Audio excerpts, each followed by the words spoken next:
Khur na ka shlem jong unong san Hima.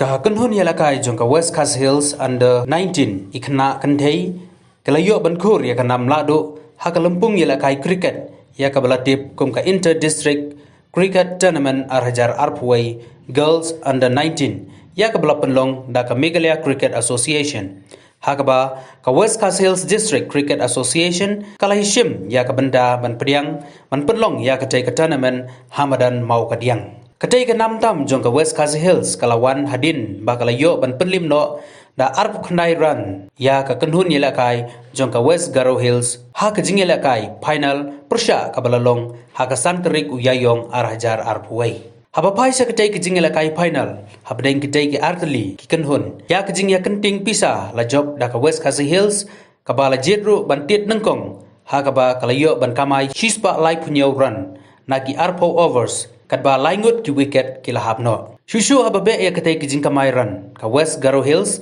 kalayo tang shispa pra run but arngut ki wicket ki lahabno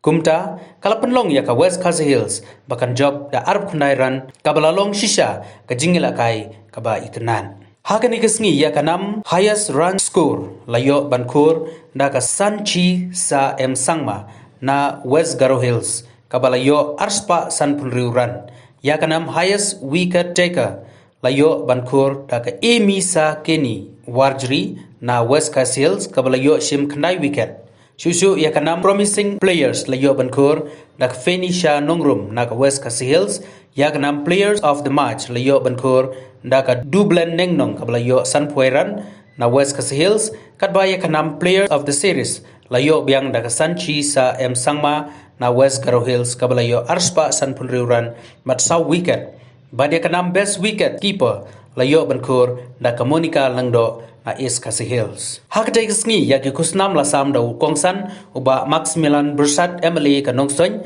lamat kinonggit kam ka MCA bat kiway de bala pensyet pensyan ro yakatay kasngi penhaperda da kijingruai lembat kijingshat